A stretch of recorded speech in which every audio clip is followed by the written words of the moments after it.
बिहार और मिथिलांचल की हर खबर देखने के लिए यूट्यूब चैनल सर्च करें, सब्सक्राइब करें और बेल आइकन दबाएं।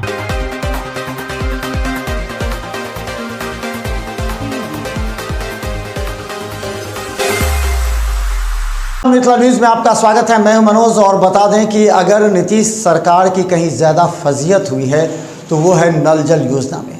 यहाँ तक कि पिछले विधानसभा चुनाव में लोक जनशक्ति पार्टी अगर अलग हुई है तो इसी मुद्दे पर उनका कहना है कि इसमें व्यापक पैमाने पर लूट हुआ है, कहीं भी ज़मीनी स्तर पर दिखाई नहीं दे रहा है। और इस बात से इनकार नहीं किया जा सकता है कि 60% जल नल योजना जमीन पर दिख नहीं रहा है। लोक स्वास्थ्य अभियंत्रण मंत्री रामप्रीत पासवान जो जल योजना की बारीकी से पूरे बिहार में अध्ययन कर रहे हैं, उन्होंने कहा कि ये सरकार की बहुआयामी योजना है जिससे आम जनता को काफ़ी फायदा हुआ है। लेकिन उन्होंने इस बात से इनकार नहीं किया कि इसमें भी भ्रष्टाचार कहीं कहीं देखने को मिला, जहां कड़ी कार्रवाई की गई है। देखिए मंत्री रामप्रीत पासवान बिहार मिथिला न्यूज को क्या कहते हैं। जब से हमने अपने विभाग पीएचडी का कार्यभार संभाला है, तब से विभाग में पूर्ण रूप से पूरी तत्परता से काम हो रहा है और जहाँ कहीं भी काम में रुकावट है उसको वैसे निष्पादन करने के लिए अपने पदाधिकारियों को आदेश देता हूँ। और 90-95% लोगों को पीएचडी विभाग से नल जल पूरा हो चुका है। अब शेष काम कुछ होना बाकी है, उसको भी हम लोग जल्द करेंगे। और कुछ सहरसा जिला में कुछ वार्ड जहाँ हाईकोर्ट का आदेश से बंद है, वहाँ अभी तक काम नहीं हो पाया है, लेकिन उसको भी हम माननीय मुख्यमंत्री जी ने आदेश दिया है। जब उसको हम लोग हाईकोर्ट का जब आदेश आ जाता है तो उसको भी पूरा करेंगे। तो नल जल योजना से जो शुद्ध पेयजल लोगों को मिलना है, वह इतने वार्ड हम कर रहे हैं, करीब 90-95% काम हो चुका है और शेष काम जो है वो शीघ्र हम पूरा करेंगे और लोगों को शुद्ध पेयजल देंगे। अभी वर्तमान में बाढ़ की समस्या है।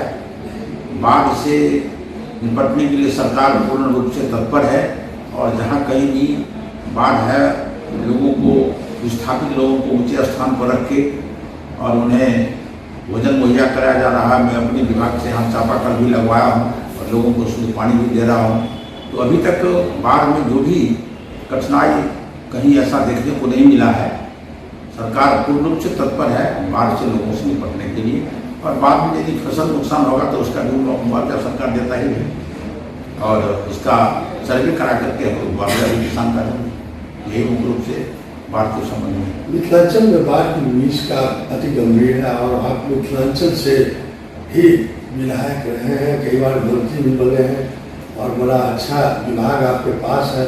तो मिथिलांचल की बाढ़ की समस्या के निदान के लिए प्रधानमंत्री और मुख्यमंत्री से आप क्या पहल करने जा रहे हैं? देखिए, मेरा जो मिथिलांचल है वो नेपाल से सटा हुआ है और नेपाल के तरफ से जो पानी नदी निकलती है वो सभी नदियों में बाढ़ प्रतिवर्ष आया करती है। और इस परिस्थिति में जो भी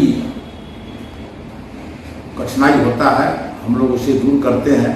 वो खास करके मेरा जो मिथिलांचल का भाग है उसमें कोसी, कमला, बुद्धि, बलान, उसमें जो बाढ़ आता है और उससे जो लोग विस्थापित होते हैं उसे हम लोग सुरक्षित स्थान पर ले जा करके और उनको उचित जगह ले जा करके उसको भोजन वगैरह का व्यवस्था करते हैं। और ये प्रतिवर्ष बाढ़ आता है और हम लोग उसे झेलते भी हैं और सरकार पूरे तत्परता से बाढ़ प्रभावित लोगों को राहत पहुंचाने का काम करता है। लेकिन उसके अस्थायी निदान के लिए अभी तक किसी तरह का पहल नहीं हुआ है। फरक्का डैम बनाने की बात हो रही है, माननीय मंत्री महोदय, मुख्यमंत्री ने भी मांग की है और आप इस मंत्रिमंडल के वरिष्ठ कैबिनेट के सहयोगी हैं, तो प्रधानमंत्री तक आपको बात पहुंचानी चाहिए। क्या सोचते हैं इस विषय में? निकट भविष्य में हम प्रधानमंत्री से मिलने का समय ले रहे हैं और जब प्रधानमंत्री से मिलेंगे तो निश्चित रूप से मिथिला के बाढ़ प्रभावित क्षेत्रों का चर्चा करेंगे जहाँ हम लोगों की घटनाएं